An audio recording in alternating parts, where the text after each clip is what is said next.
Okay. So, habe ich alles? Jo.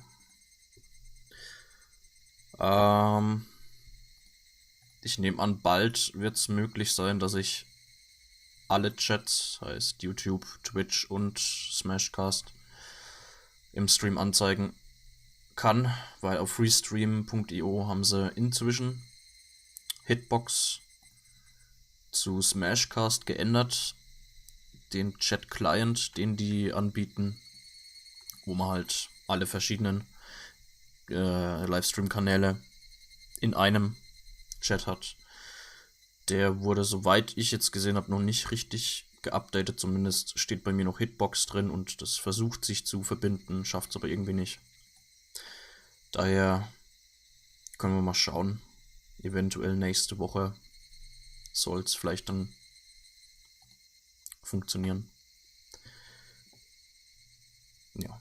Aber heute erstmal im Stream selbst nur der Smash-Chat und ja. So, wir machen hier weiter und lesen ein bisschen und ja. Dann schauen wir mal, was noch so kommt.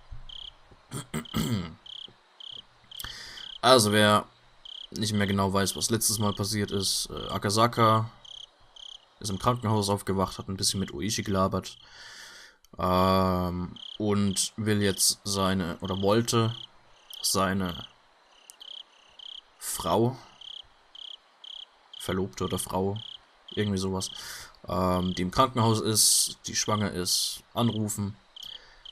Aber jedes Telefon, das er versucht hat, war kaputt, weil irgendwelche Leitungen durchgeschnitten wurden. Was hier schon steht. Und dann ist er auf Rika gestoßen. Und ja. Jetzt versucht er, glaube ich, wieder.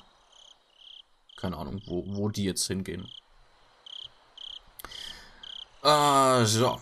The person who was running around cutting all the phone cords was you, wasn't it, Rika-chan?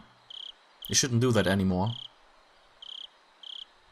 I'm not sure what you're talking about. Really? She tried to play dumb, but it was written all over her face. Yippa! It was obvious she was trying to laugh it off, but that adorable smile of hers just made me want to forgive her. I'm going to be a horrible father, aren't I? Zurück ins Krankenhaus. Okay. That momentary lapse in tension was erased by her next words. It's good that they found the grandson safe and sound. Unable to respond right away, I sunk into silence. I'd already learned this from Sato-san's info, didn't I? This girl, no, this entire village, knew everything since the moment I set foot in it. I considered playing dumb, but in the end I chose not to.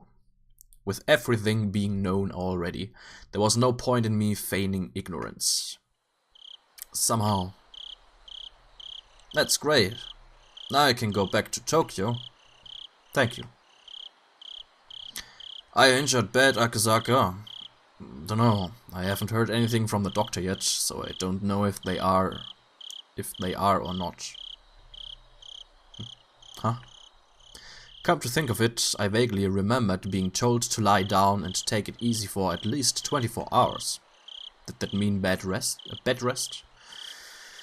The wounded shouldn't be sneaking out of the hospital.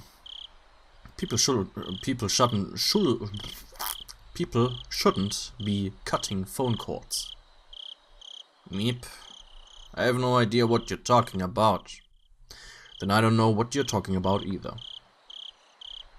As we played the dumb with each other, we both laughed at the same time. If somebody saw us laughing at each other like this, it would probably bring a smile to their lips. The chance of Akazaki leaving this village alive weren't very high. I don't want Akazaki to die, so I'm glad you're leaving the village alive. Rika-chan, did you know what I was right from the beginning? She said nothing, but gave a firm nod. Well then, I think you know this, but we're probably somewhat of an enemy to the people in this village, I would think. But you still gave me lots of warnings. That's right. You said it at that time. She wouldn't warn somebody that she was okay with dying. She definitely said something like that. Then I should probably be thanking you. You probably should. I'm your savior. Saying that, she puffed up her chest proudly. She said it jokingly, but the meaning behind those words was quite heavy. That was because whether I lived or died was a decision that might have been made in a place unbeknownst to me. She said those words with such an adorable smile that it took a few moments of silence for the weight to settle in. I'd been to this place before. The Defense Alliance's office was there. It was the stone steps leading up to the Furude Shrine. When I passed by before, I was so focused on finding a phone booth I hadn't realized where I was. If I recall correctly, this shrine is Rika-chan's house, right? Yeah, something like that. Looking up at the shrine grounds, it was brightly lit and energetic voices could be heard. What was going on? There's a festival today. A festival? The best and only festival in Hinamizawa, the Watanagashi festival. Watanagashi? Cotton drifting? Just knowing the name is boring. Do you want to take a look? She asked bluntly. But seeing that I looked interested, she climbed up a couple of steps and motioned for me to come. I was only going to go back and sleep anyways. If I had nothing else to do, it might not be a bad idea to go with her on a little detour. In the hostile territory that was this village, I didn't know what would happen if I ventured down a side road without Oishi. Even though I thought of the village like that when I was with this girl, I forgot all about it. In any case, even without anything to back it up, I felt that as long as I was with her, none of the ill will from the village would befall me. That's why, even though I knew my cover was blown, I strangely had no qualms about setting foot into the heart of the Onegafuchi Defense Alliance's territory. Climbing up to the grounds of the shrine, I could see there were about 3 pavilions set up, with meeting tables and folding chairs. The old folks from the village, the executives of the Defense Alliance, were already quite drunkenly sharing another round of drinks. I could only see it as people from the village council drinking while enjoying the evening air. At the very least, it was certainly quite different than any festival I'd ever seen. See? It's quite a boring festival, isn't it? Haha. This certainly doesn't look like a festival. It's a festival that's happened since long ago, but as you can see, it's not like it used to be. As if the As if to chide the old folk. She said that while looking at them with an exasperated expression. You really couldn't call this a festival anymore. It was just a bunch of neighbors getting together to drink under the guise of a festival. Haha, I feel sorry for the deity being celebrated here. Give the sorry excuse for a festival 5 or 6 more years, then everybody in the village will start coming. The ceremony will also be done properly, and it'll be a respectable festival again. What she said was not so much wishful thinking as it was the telling of a future that had already been determined. She wasn't even predicting it. It was almost like she was simply reporting the results. That's how it sounded. Even though it was baseless speculation, the way she said it wouldn't let me interject. It was the same way she talked when she changed. While I struggled to find the words to reply to her, she wandered over to the other side of the grounds, not minding me at all. Not in a state where I could afford to be left behind, I hurriedly followed after her.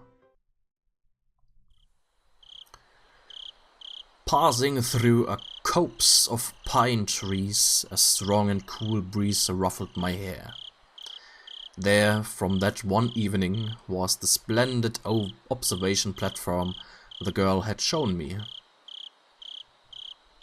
As it had grown completely dark, the modest lights littered across the nightscape were providing a different type of scenery. Looking at it like this village seems tranquil. He said that with an indifferent look on her face. Just the other day, you said that this village definitely wouldn't be submerged by the dam, didn't you? She didn't reply, seemingly relishing in the feeling of the wind blowing through her hair. Didn't that mean, at that point in time, the minister had already complied with the demands? She spun around, her gaze meeting mine. But she said nothing. She spoke nothing that would neither confirm nor deny what I had just said. This case will probably remain shrouded in darkness. Headquarters probably doesn't want trouble from a scandal with the minister breaking out. There's no mistake that they threatened to kill the grandchild. Then negotiations with the minister were successful and the grandson was released. The one who saved the grandson was you. I wonder about that. The discovery of that wallet that started this chain of events. That alone was almost too convenient, I think. Ever since the moment that wallet was discovered, I felt something was odd. She said it as well. That the Tsunosaki family had given the order to release the hostage. Meaning that our little manhunt was a farce to begin with. Come to think of it, I was punched, kicked, and had a gun pointed at me. I felt like they put up quite a fight, but that might have been all parts of a good performance. Once the negotiations were successful, they couldn't just say, "Here you go," and return the minister's grandson right to his doorstep. They knew that public safety had realized that this was a kidnapping case and were moving in on it. That's why, due to the actions of public safety, the grandson was able to be rescued safely. So the minister didn't give in to any unreasonable demands. That type of performance was necessary.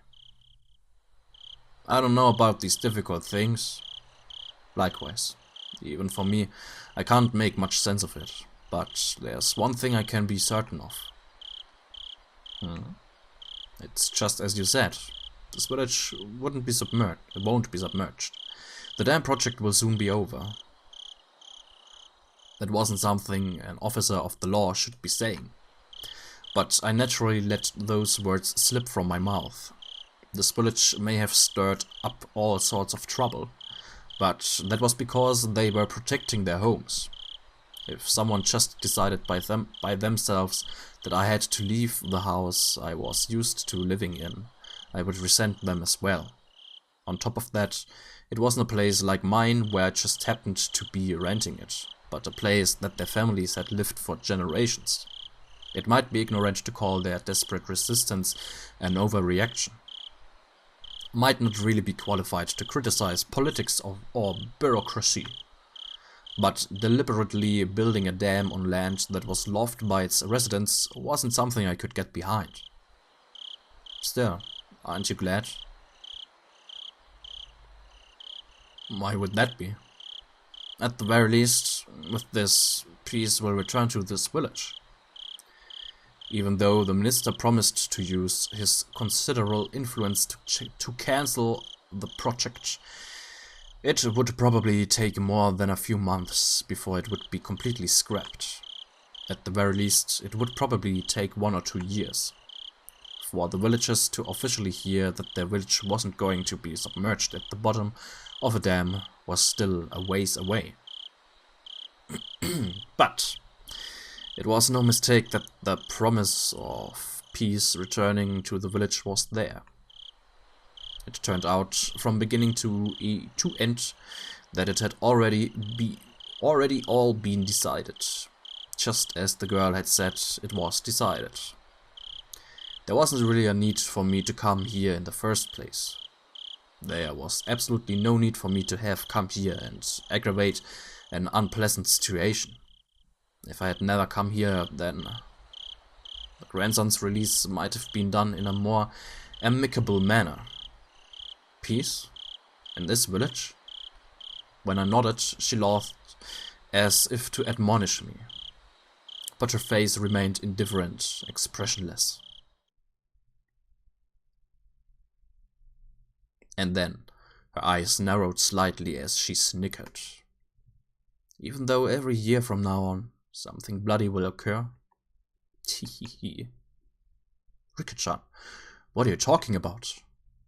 As the wind blew her hair about, the girl, as if taking pleasure in that I was the only one who didn't know, continued to snicker as she looked at my face for a while. You see, in a few years, I'll be killed. Huh. Backlit by the moon, it was hard to tell if her expression that had been cast in shadow was smiling, amused, or resigned. You are? Why? It's a very unpleasant thing, though. It's also probably been decided already. Decided already? Who would decide that sort of thing? I'd like to know that as well. Turning back to face me, she showed me a resolute expression for the first time. And after staring into my eyes for a moment, she turned back to gaze at the scenery before she spoke her next words. There's a lot of people who have no regard for human life. Even if I tell you this, it might not change anything though. But if you want to erase the specter of death, sometimes, like with the reflection of the moon on the water, all you have to do is throw a small stone. I had no idea what she was trying to say. It's just, I had to listen to every word with my body and soul, or at least that's what I thought.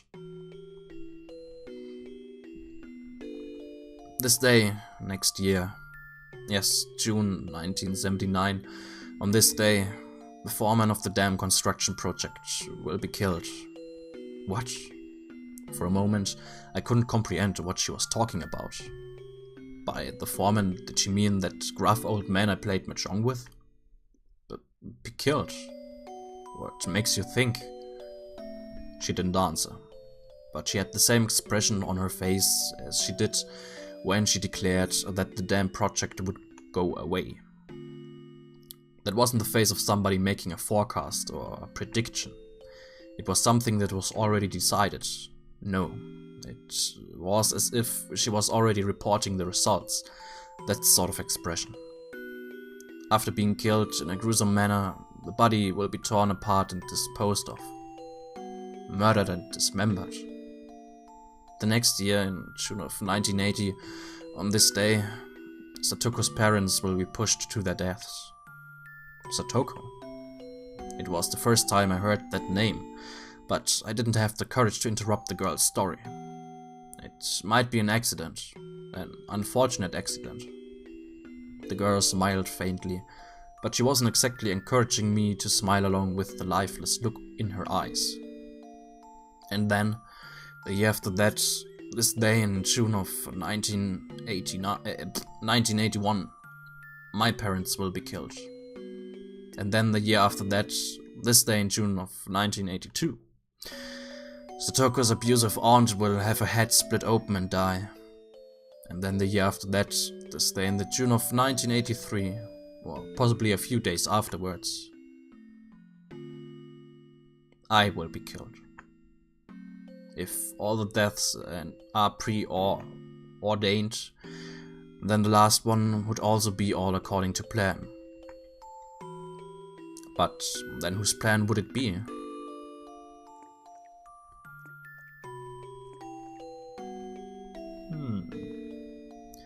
This village is full of murderers and people who have no regard for human life. It would be fine to believe that all the deaths up to 1982 would be the work of somebody in the village. It would be fine to believe that all the deaths that would occur were at the discretion of those who control the village. But that didn't explain what would happen in 1983. There was no way that the last death would fit in with anybody's plans. They had no regard for human life. They would use every means at their disposal to meet their goals. But their goals were at odds with the last death. That's why the last death was unrelated to them.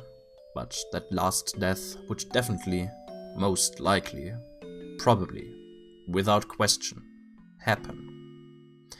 Probably, definitely, I dare say, the last death would be a merciful one.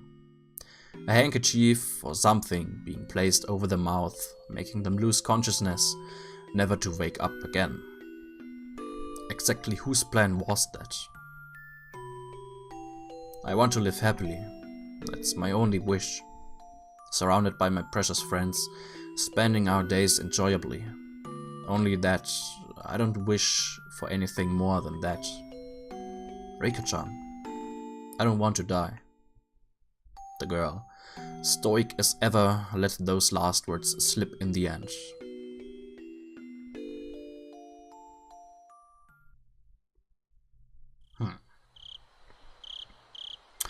Eventually, we were discovered by some drunks.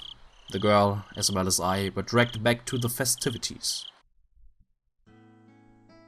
But im Manga war das aber anders. Everybody was completely drunk, so even when they saw my head completely wrapped in bandages, they wouldn't let me leave. Well, certainly, if I was in good enough condition to slip out of the hospital, it must not be that serious. The girl was mingling with everybody, being pampered like a kitten. Her expression was adorable, nothing like the one from just before, predicting her own death and whispering that she didn't want to die. Having said that, having a silly and lively conversation like this, it was hard to believe that these people were the core of an extremist resistance group. Even if it was a shell of its former self. It was a festival where people in the village gathered, so the 20-some-odd folk here should have included some of the village executives or other important members. Among those, there was no doubt that there were members that were at the Sonizaki Family Council in attendance. Meaning, even if we never met face to face before, there were people here who knew my identity. In a small village like this, they knew the faces of all the villagers that lived here. That's why, without even saying anything, it soon became obvious that I was an outsider. But they actually seemed interested by that, asking me all sorts of questions about Tokyo, drinking while musing on the faint relationship the city had with the villagers and empathizing with the rather meager environment. The confidential talks with the minister were finished, his grandson was in police custody, everything was over. I might not have to be put in another perilous situation. To me, they were only my adversaries because of my job.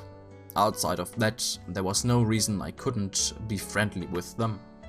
The next time I visited this village, would it return to being a tranquil and beautiful place? If that happened, I might be able to take a relaxed walk around the village with her again. My cup was once again filled to the brim with beer. By the time I was able to get away, it was the middle of the night. The girl had at some point disappeared. It seems that her parents had told her to go home and sleep when she let out a large yawn. The old folks, who had absolutely no remorse for making an injured person hang out with them, told me as much as they loathed. I was just there drinking, so I thought to help a bit with cleanup. However, my help was refused on the grounds that I was a guest. On top of that, they had a car prepared to take me back to the hospital. Losing the battle against my sleepiness inside the car, I was sound asleep until we reached the parking lot of the hospital. Also entweder ist es ganz anders als im Manga, oder ich habe den Manga irgendwie falsch in Erinnerung. The front door of the hospital was naturally locked at this hour. I wandered around bewildered, searching for a back entrance until somebody on night duty found and let me in. Where were you this late at night? Dr. Hier was worried, you know. Sorry for the trouble. I was held up by the people having a festival at the shrine. Oh, they did say something about everybody in the town council getting together for a drink. My condolences. Are your wounds alright? They're throbbing a bit. It's probably because of the alcohol, I think. Oh, that's right. The detective that was with you wanted to get in touch. Oops. I keep Uishi-san waiting. I glanced at the clock. No matter how he looked at it, it was way too late to call him now. I'll apologize to him tomorrow over the phone.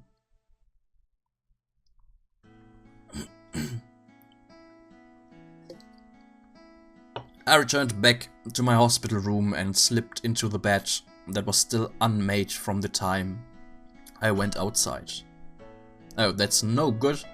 I have to turn off the lights. But my weariness had cut the cord powering my body, lulling me into a deep sleep. Ja, das war's schon. Okay.